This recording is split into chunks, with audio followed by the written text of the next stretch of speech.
Welcome to Season 4 of eCommerce Fastlane. This podcast helps resilient entrepreneurs thrive with Shopify. And now on to episode 167. You're listening to eCommerce Fastlane, the podcast show to help you build, manage, grow, and scale a successful and thriving company, powered by Shopify. Listen to real conversations with partners and subject matter experts as they share proven practical strategies, platforms, and the best Shopify apps to help you accelerate your business. The time is now for you to improve efficiencies, grow revenue, profit, and lifetime customer loyalty. Please welcome your host, startup founder, and strategic advisor, Steve Hutt. Well, this episode is brought to you by ShopPad, one of the most respected Shopify partners building apps and solutions for over 400,000 merchants around the world. And their flagship product is called Mesa. Now, Mesa is an automation platform and the easiest way to integrate any e-commerce app with your online store. And it's the only automation platform designed exclusively for Shopify and Shopify Plus powered brands. Now, Mesa allows you to create workflows that automatically carry out repetitive tasks, freeing up valuable time to focus on scaling your business operations. Now, they have a no-code workflow builder that allows anyone to create automation through a simple point-and-click interface. You can set up email notifications, schedule tasks, delay workflows, all with the simplicity of Mesa's built-in features. Now, if workflow automation is new to you, don't worry. Mesa also has a free and growing library of templates that will get you set up quickly with the most popular tasks for any business on Shopify. Now, you can try Mesa for free at absolutely no cost. They have a 14-day free trial, so go check them out at getmesa.com. That's GETMESA.com. And their team of experts will support you on your journey of Shopify automation and improving efficiencies. Well, hey there, it's Steve, and welcome back to the eCommerce Fastlane podcast. Now, if this is your first time listening, this is an e-commerce show where we have honest and transparent conversations about building and thriving with your store powered by Shopify or Shopify Plus. If you're an ambitious, lifelong learner, you're definitely in the right place today. New episodes are available twice weekly with your favorite podcast players like Apple Podcast, Stitcher, Google Play, Spotify, and many more. You can also stream current episodes, including a very relevant back catalog, directly from ecommercefastlane.com. Now, in today's episode, my guest is Steven Van Vessem, who's the Vice President of Community and the co-founder of Content King. And what they are is a real-time, and the only one in the market that does this, by the way, but they're a real-time SEO auditing and monitoring platform that helps almost, I'd say, prevent a lot of SEO disasters that can happen. It's so interesting where a lot of tools in the marketplace right now are kind of a snapshot in time. What's very unique about Content King is they're monitoring your website in real time to make sure that you're taking care of some of the low-hanging fruit or things that can just happen with other team members interacting with your website. So interesting. And we know that organic traffic certainly is the holy grail of marketing, getting that free traffic. So it's a great conversation. I believe there's going to be a ton of learnings today. I know SEO and getting share of search and just organic traffic in general is a very hot topic for a lot of people that have Shopify stores. And so please make sure you also listen through to the end of this episode because there is an exclusive listener-only bonus that's available so you can take the platform for a spin and see what it reveals for your store. So hi, Steve. I love your name. Welcome to eCommerce Fastlane. Thank you very much for having me, Steve. My pleasure. So let's talk a little bit on the high level first about what Content King does. I mean, it's obviously some kind of an auditing tool. I have quite a few brands that are using it currently, and they're wowed about what's being revealed. And they're just like, wow, why didn't I have this a year ago or 2 years ago? And where would I be today if I would have done what this tool is revealing? And so I just would love you to share with the audience today about the problems that the tool is solving for Shopify brands. So first of all, Content King is a real-time SEO auditing platform, meaning that it's monitoring sites around the clock for any issues and changes. That means you have an ever up-to-date SEO to-do list when you log into the app, and you can see all of the changes going on your site, store, you name it. And in case of SEO trouble, you'll be alerted. Could be an email, could be a Slack notification, whatever works for you, we'll be sure to notify you. So a lot of store owners their store is their business. Their visibility is vital to the existence of the business. So we basically give store owners the means to keep a watchful eye on their site. Super important. It is an asset. And so it's super important to have that technical part of the business, both like the existing audit that's done right away, that you can kind of deal with some of the low-hanging fruit, these metadata and titles and descriptions and kind of basic things. But ongoing, it really is a safety net to make sure that with multiple team members and different people interacting with the website, from a content to product and different things, you'd just be really shocked what happens. And I'm glad you have that alert system so that the powers to be that are managing the tool are able to kind of interact with it and say, hey, what happened here? And good internal training for team members and saying, hey, you forgot an H1 tag, or you didn't put a description here, or hey, this page is now 404. And in Google's eyes, that's a bad thing.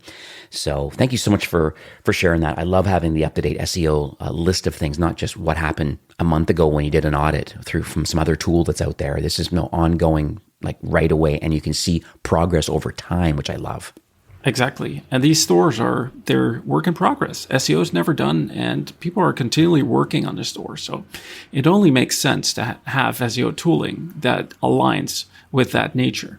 So let's talk about the journey of the founders and the platform itself. I'm always fascinated why people build what they build. I think it's a lot more than just, hey, I want to have a SaaS company and I want MRR, I want, recurring revenue. And that's kind of the holy grail of subscription kind of SaaS companies. But I believe from the story that I know that there's a lot more to it behind than, hey, we've, made a purpose-built solution that we believe could be valuable to others. So I just would love you to share with our audience today about like what you believe positions you and the founding team on a couple points, like the desire to want to build this tool, and where did you get the expertise to want to dig into the SEO?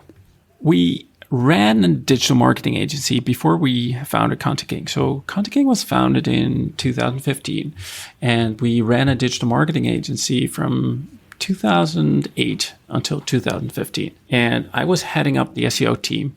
I was basically running into the issue where we had this weekly SEO process that was very complete, but it took so much time. We were basically checking for all the same issues every week. We couldn't make comparisons like, what did the site look like a week ago? What changed? Because if you go through the site once, like thoroughly, and then you work on the site, you know it, like you know where to look for the issues. But if you can then just look at the diff between now and the last time you checked it, you could just focus on the stuff that changed, that saved you so much time. And I was basically complaining to Vincent, my co-founder, about this. Dude, this is really time consuming. And still we're missing issues and changes our clients made. And he was like, okay, Steve, give me a couple of days and I'll get back to you. Yeah, what he got back to me with was early prototype of Content King. I'm actually in the admin right now. And what I love about it, exactly what you were talking about, was seeing the changes over time. And you can see kind of your current health score, but then you can also see and saying, hey, let's talk about the tracked changes, and are we moving in the right direction as far as the affected pages, and what sort of work effort are you putting into it? And I think it's quite interesting because you're right. I've done many audits with other different types of tools that are available on the marketplace right now, but literally it's a snapshot in time, still valuable. It's a report, it could be 100 pages long of some of the low-hanging fruit, I'll call it, of things that need to be addressed. And my brands are thankful for it. But then other than having to, once again, rerun the audit again, another snapshot in time, sometimes it can be a little bit too late. It's almost like people not having this tool today. They wish they would have had it 2 years ago and solved their problems, because nothing has changed in 2 years. And so where having this tool monitoring and being almost a trusted advisor for you from an organic or from a health standpoint of your website, I think that's pretty cool that you can see that sort of thing. Let's talk about some of the nuances, because I think SEO is, unique for commerce brands, maybe versus other different types of websites. If it's a blog, or if you're in the automotive industry, or you're in the travel and tourism business. I mean, SEO in general, I think there are some best practices, but I think there's some uniqueness around those that are on Shopify with, products and collections. And then also a lot of them have content strategies around building community. And so it's very interesting. So I would just love for you to share kind of what you see that's very specific about SEO as it relates to e-commerce. Yep. Yeah, sure thing. So when I think about e-commerce SEO, first thing that comes to mind, there's products coming and going. Some products may be sold out and they may come back in the future. Some products are just gone, like the product's been discontinued and it's just removed from the site. You're adding new products. There's a ton of stuff going on e-com sites, always. And it's very interesting to track what's going on. And first of all, whether that aligns with your expectations, because it's easy to lose product and category pages, collection pages. And on the other hand, it's interesting to see, okay, if I have a collection page and it has 20 decent links pointing to it from other sites, I'm going to 3-1 redirect this one to the most relevant alternative page within my site to carry that value and authority over to the other page, because you don't want that to go to waste. So that's the first thing that comes to mind. And another one is faceted navigation. So it's basically filtering, sorting, and segmenting your products.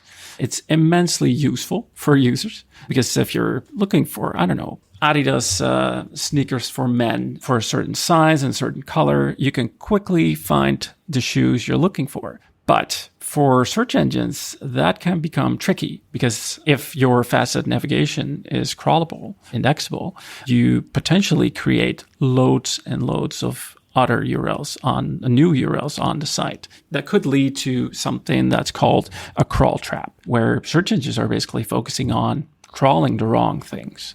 That's very interesting, because I could see that happening. And I know sometimes I have brands that mention saying, hey, after I've done an audit, they look at it and they go, okay, why is it that there is the product page, but then there's also the same product in multiple collections? So then all of a sudden you have 4 or 5 or 10 URLs that all eventually resolve on the same product page. I know what Shopify does kind of natively, they automatically have what's called a canonical, and they make sure that it's pointing to the final product details page for that particular product, even though it may be located in multiple collections or in smart collections. And maybe the URL string, they're obviously all going to be different, but they still lead to the same product if you finally click through on it.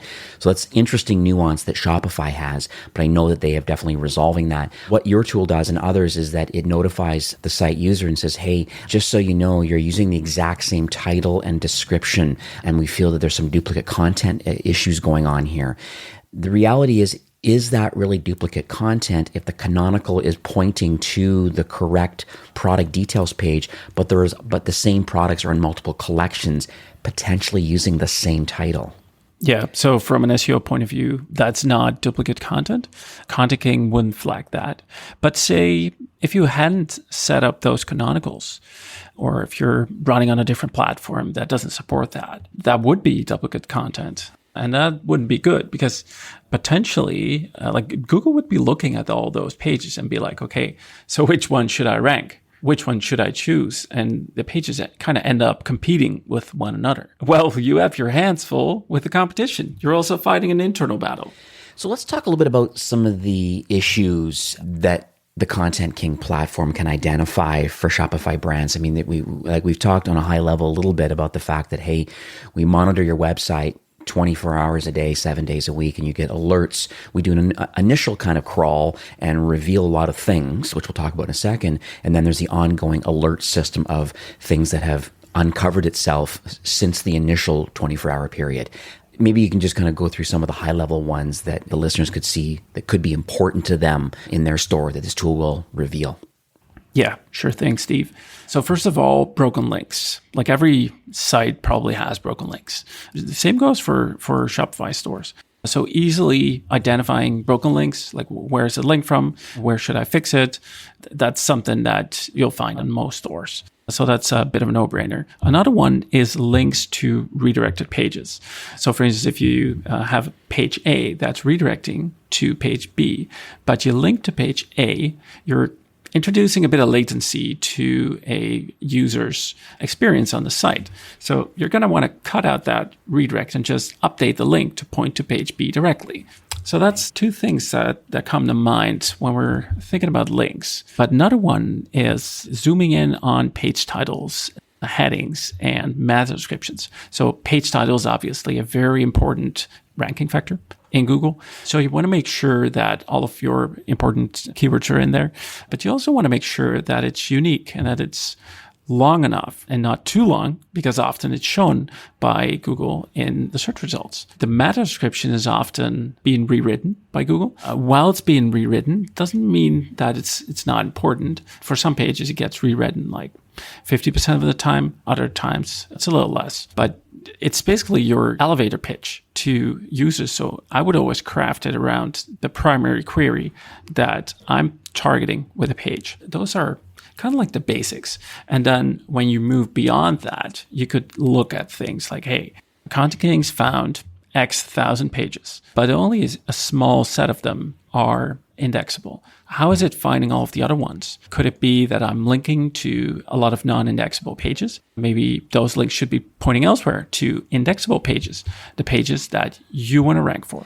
One thing that comes up too, I see in a few brands, is the schema.org challenge, where a lot of them are saying schema.org implementation should respect Google's structured data guidelines. I have one particular brand I'm looking at right now, and they're saying like 100% of their website is affected, and they're showing some details. Are you able to kind of just expand upon that? Because it seems like a lot of the sites that I have connected to this platform right now, it seems that schema.org, along with the other ones you mentioned, meta descriptions and images and content headings, and links and stuff. These are like really important, and they improve the health score of your website, which would then give you better share of search and more organic traffic.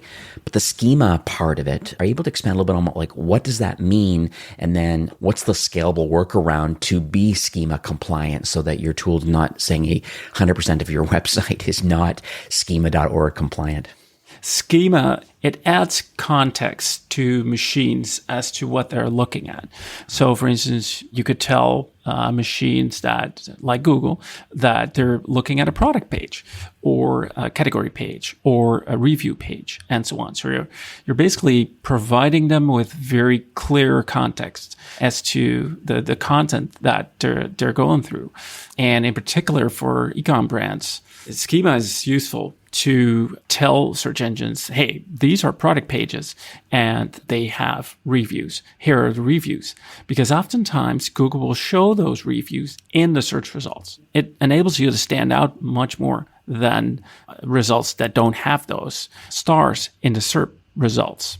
I think that would be the primary use case I would have in mind for e-commerce. So in this particular case, then, for this brand, they would then have to, I guess, use some kind of a plugin or something to connect their store and make sure that the schema, because I guess your tool is just identifying the fact that, hey, these pages are missing schema. Fair enough. Okay. So now the next step, and I'm looking at the review page right now that talks about and says, what is structured data and an introduction to it. You have a really good area inside your academy that like educates the customer, the Shopify brand owner, about like what is schema, the different types.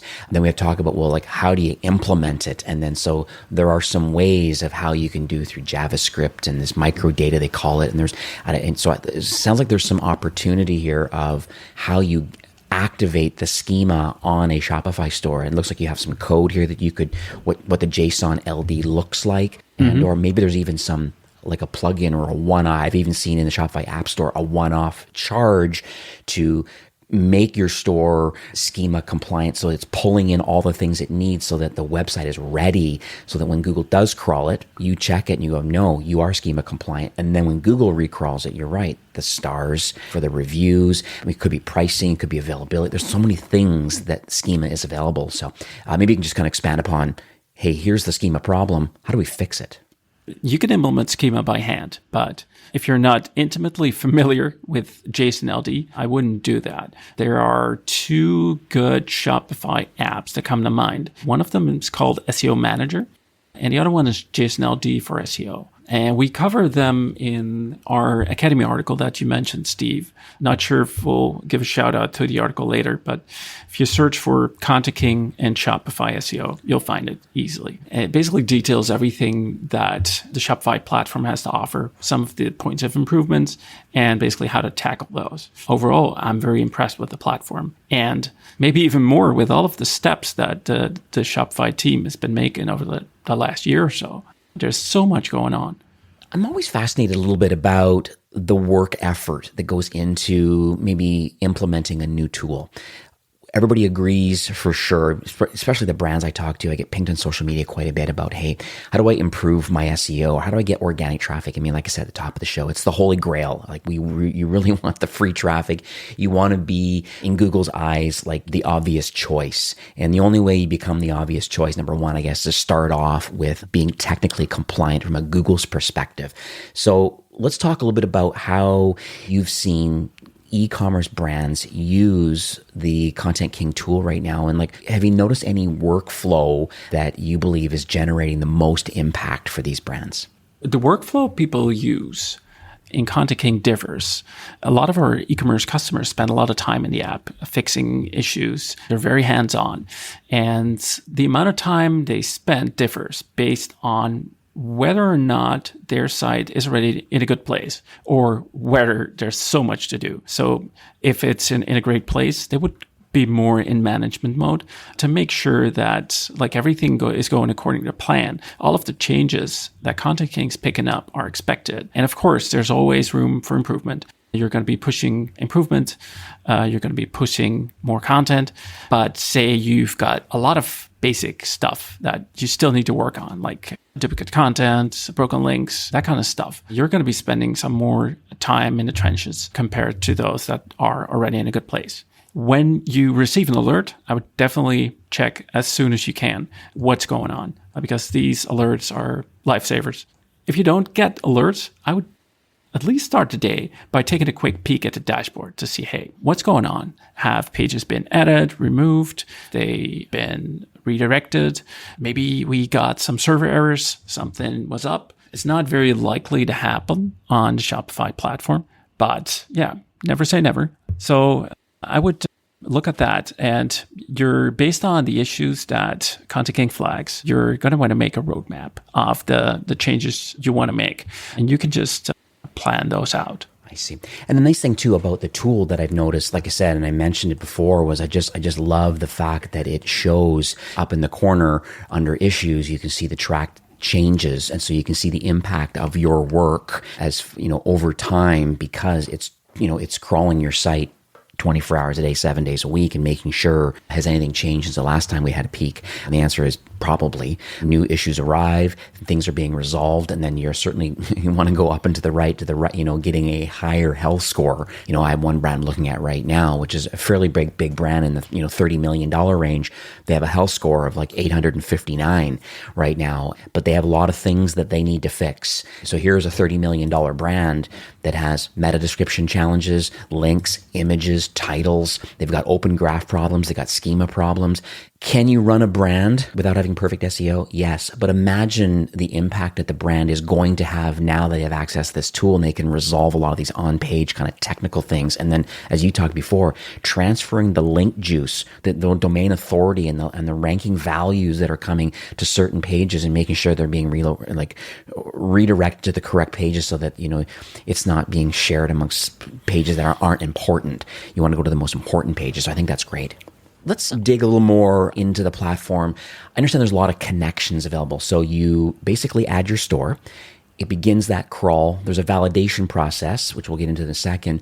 But another thing that's interesting is that there's Google Analytics, and then there's a thing called Google Search Console. I think formerly it was called like Webmaster Tools. And so I just would like to understand, why are we connecting Google Analytics and Google Search Console along with your Shopify store? Why are those three together? And what does that reveal? Why is it important?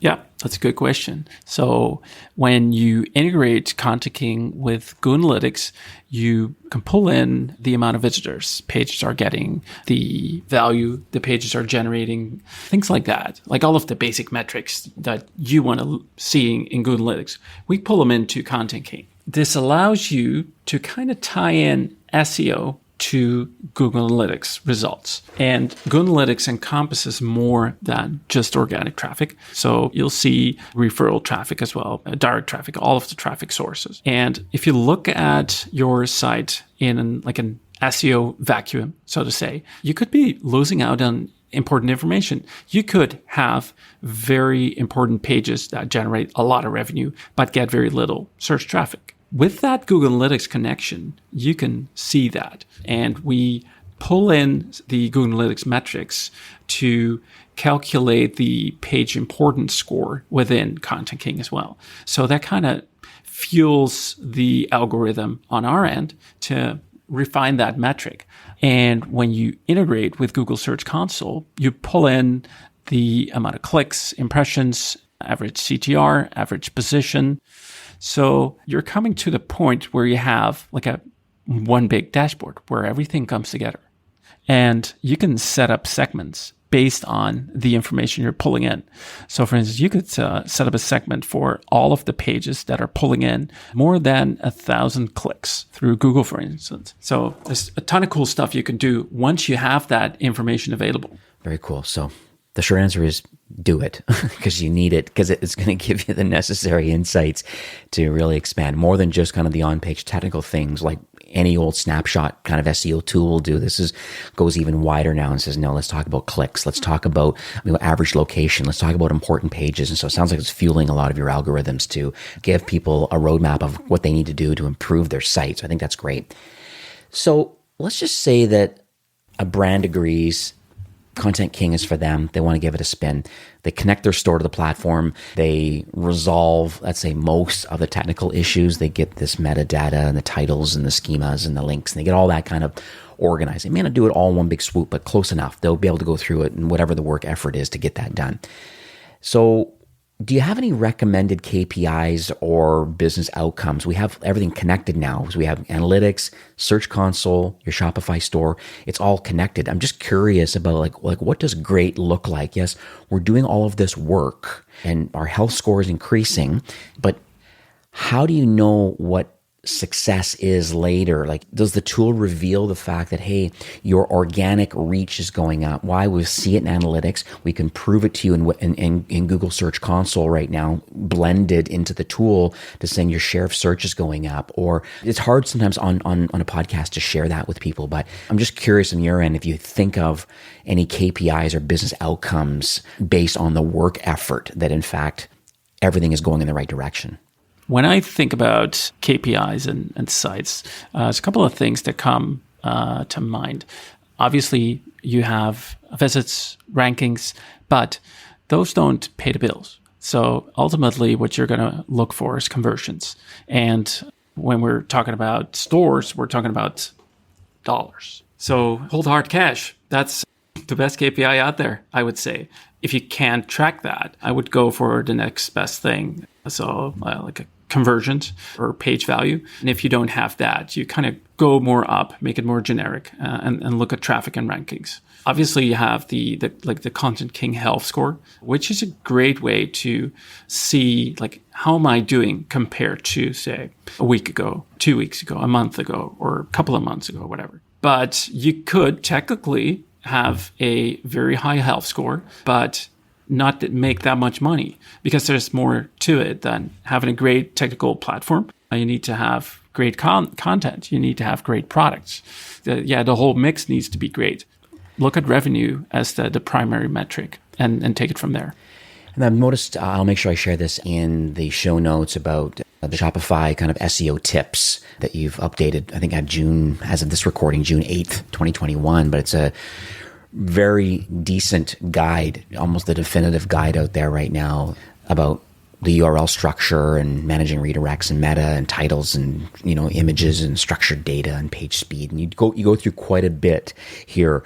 I guess to bring it all back a little bit. So revenue is an important metric, and health score keeps going up and to the right. So you're right. I mean, you want to be technically compliant. So you're going to keep doing your best and monitoring your site to make sure that no train wrecks happen with other team members doing certain things on the website. If it's product, if it's content, things like that. So I get that kind of security measures that are available to make sure that nothing crazy is happening.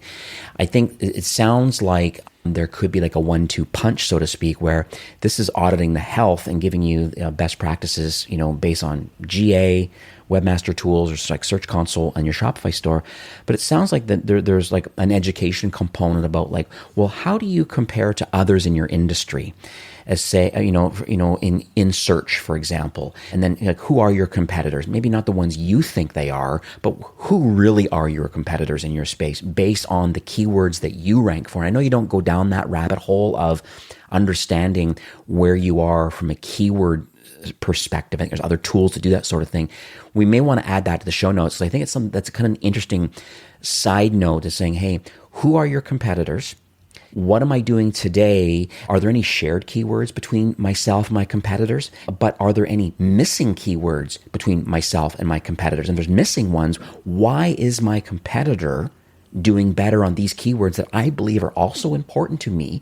It opens up the dialogue a little bit about, hey, wait a second, am I missing a content strategy here of my competition is outranking me on keywords that I don't rank at all, but I want to rank? And it's almost like you want to do, I don't know what it's called, I think Brian Dean, skyscraper technique or whatever, and looking at the top 3 and going, hey, wait a second, who's linking to these top 3 articles based on my keyword?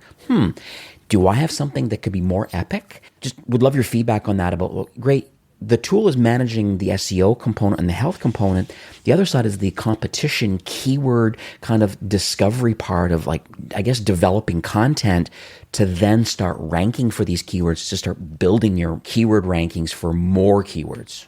Like, what are you recommending today then for that, for those folks that want to understand the competitiveness of their space, but they want to start doing like keyword research, competitive analysis, coming up with a content strategy around what their competitors are ranking for and they're not? Like, what are you recommending today?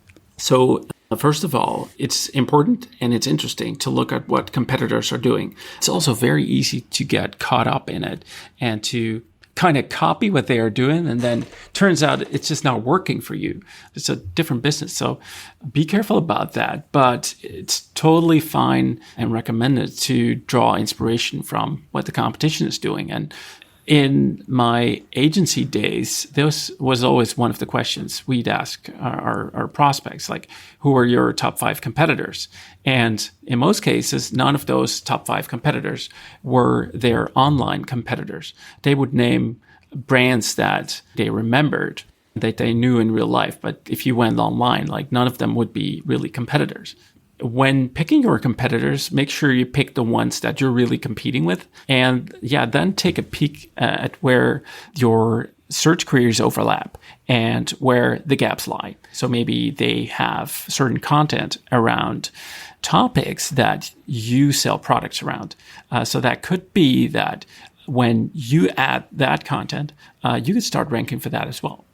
But say a site has, on average, 50 links pointing to that page, and it ranks in the top 3, chances are high that you're not going to rank there if you don't have any links. You need to look at the feasibility of that as well. So it really comes down to doing keyword research.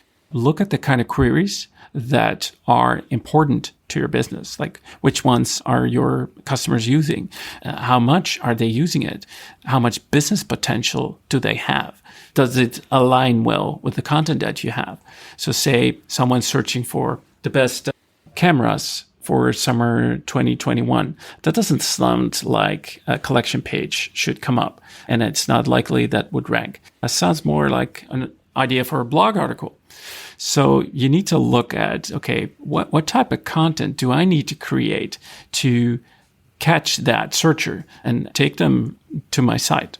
Love it. Okay, thank you so much for that feedback. I'm also going to put a little link in the show notes too for a few recommended kind of external tools that maybe, or some resources that could help you with understanding keyword research, how to do it, even if it's going into AdWords and through Google and just, pretending you're going to run an AdWords kind of a campaign and talk about popularity of keywords. And then from there are some tools available that can talk about the competitiveness or your share of search as it relates to you compared to your competitors. You're right. It is an interesting rabbit hole, but I think there's ways of sorting by domain authority based on the keywords that are important and saying, okay, is there an opportunity here or not? Is it feasible? If there's 50 high authority inbound links coming to this particular page, maybe you might want to not tackle that one at this point. There could be other low-hanging fruits. I think it's another conversation for another whole podcast episode about keyword research and competitiveness. So we might want to think about that. So let's talk about the future for the Content King platform. Are you able to share maybe a North Star, I guess, for the remainder of 21? Is there any kind of innovation planned? End of the day, I just want to get a warm and fuzzy. Like, how are you going to continue, I guess, to offer value and assistance for Shopify brands? Yeah, lots of exciting stuff happening. Can't disclose everything, but I can mention a couple of things. Over the next couple of weeks, we'll be rolling out Lighthouse monitoring. It's like a new feature in Content King that allows you to monitor your core web vitals using Lighthouse. As of this week, Google's rolling out a new update. It's the page experience update, and it's going to run until the end of August. And it's going to be putting more emphasis on page experience. So for those wondering what page experience is, it's about providing users with a good page experience or not. So it's like, how good is the page experience on your site for a user? It's different for desktop users, for mobile users, differs based on internet speeds, stuff like that. But without getting very technical, it's basically a way to measure the user experience a user can expect on a page. The better you do, the better your rankings are. So that's going to be a really nice addition to the feature set that we already have. It's going to be rolled out over the next couple of weeks. Lots and lots of businesses are working on improving their core web vitals, as Google is starting to incorporate this now as an official ranking factor. We're going to be working on creating much more appealing reports in our application. People already love our graphs, but we're going to 10x it. So that's going to be cool. And we'll be opening an open office in the US, and we'll continue to publish great content in our Content Academy, publish new features. It's like your site's SEO is never done, and our platform is never done. Google's keeping us busy, but there's so much cool stuff that we're coming up with, or that our customers are coming up with. Like on a daily basis, they reach out, say, Steve, the chats that you and I had, you were like, oh, hey, have you considered this? Like, there's loads of good ideas people bring up. So never a dull moment. There's plenty to do. Very cool. Thank you for sharing that. So we are nearing the end of the show for today, but do you have any takeaways or any action items that you would like to leave with our listeners today? Yeah, definitely. So I see a lot of people chasing the next best thing in SEO. They haven't really gotten the basics right. So I recommend focusing on that first. Like, get all the basics right. Just make sure all of your pages have a unique page title, meta description, headings. You don't have any broken links, etc., that you're basically running a tight ship. And then move on to the more advanced stuff and try to leverage that to grow.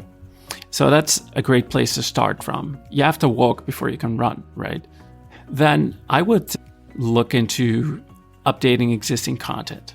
It's low-hanging fruit because the content has already been indexed, and oftentimes it's performing all right. And with a couple of tweaks and extensions, you'll see that you can make quite a big jump in organic traffic. And then I would look at like what kind of new content can I create? And maybe sometimes you got to fill a couple of quote-unquote content gaps. But could also very well be that you need to create a planning for publishing interesting content for your audience on the blog regularly, like once a week, twice a week, whatever it takes to reach your goals. Don't blog because others are doing it, but you need to have a plan and you need to have goals behind it. But creating new content is always part of the process of moving up in Google's ranks. and then rinse and repeat. Make sure you keep a watchful eye on the platform. Monitor all of the changes, especially as your team is expanding, your site's getting bigger. You don't want to end up with too many cooks in the kitchen touching each other's stuff. Yeah, absolutely. I just think it's a source of truth for everything you do with SEO, and I think that's great. So how can people learn more about the solution, and how can they take the platform for a spin? Yeah, so people can find us at contentkingapp.com. You can find us on Twitter. contentkingapp.com/academy will send you to our wealth of SEO knowledge that we publish on our site for free. We have a couple of e-commerce case studies on the site as well. So once you go to the homepage, you'll find the button to go to the case studies. I think we'll be able to add those to the show notes as well, right, Steve? Definitely, yeah. And I know you wanted to offer, I guess, a listener-only promotion. Are you able to kind of share some of the details of how people can take the platform for a spin and see if it's right for their brand? Yeah, definitely. So we offer eCommerce Fastlane listeners an exclusive 45-day trial. So if you go to ecommercefastlane.com/contentking, you'll be able to benefit from that. So go to that URL, ecommercefastlane.com/contentking. You'll be sent to the site. You just drop in domain name, email address, and off you go. And you can benefit from that 45-day trial. The default's 14 days, so you get like a month extra. Yeah, no, that's fantastic. Thank you so much for offering that for the listeners today, because, like I said, it's a extremely hot topic of, just with the customer acquisition costs rising, it's a necessary thing to deal with your SEO and, forget the shiny object syndrome and chasing all the things trying to beat Google. How about just be Google compliant and then monitor your website, follow the best practices. You're absolutely correct. All right. So thanks again for coming on the show. There's been like a ridiculous amount of knowledge bombs here. I love SEO. I love helping brands. I'm excited that I'm able to share this tool with a lot of brands that I manage. I'm excited for kind of the future of Content King and how it relates to Shopify brands. I'm just wanted to thank you so much for coming on the show. It seems very clear to me that both you and the Content King team really are in tight alignment with wanting to help brands, in a lot of ways, improving efficiencies of just identifying the challenges with the website as far as an SEO perspective, but then helping to grow, through share of search and through organic traffic. And just, once again, thank you for sharing your knowledge and your vision and just giving back to the Shopify ecosystem. Thanks, Steve. Thanks for having me. My pleasure. Have yourself a great day. Today's episode was made possible by Mesa, the easiest way to integrate any Shopify app with your online store. Now, Mesa allows you to create workflows that automatically carry out repetitive tasks and free up valuable time to focus on growing and scaling your business operations. You can set up email notifications, schedule tasks, delay workflows, all with the simplicity of Mesa's built-in features. Now, Mesa has a free and growing library of templates that will get you set up quickly with the most popular tasks for any growing business on Shopify. Now, you can try Mesa today for free, absolutely no cost. They have a 14-day free trial. So go check them out at getmesa.com. That's GETMESA.com. And their team of experts will support you on your journey of Shopify automation and improving efficiencies. Well, that's it for today's episode. I'd like to thank you personally for being a loyal listener of eCommerce Fastlane.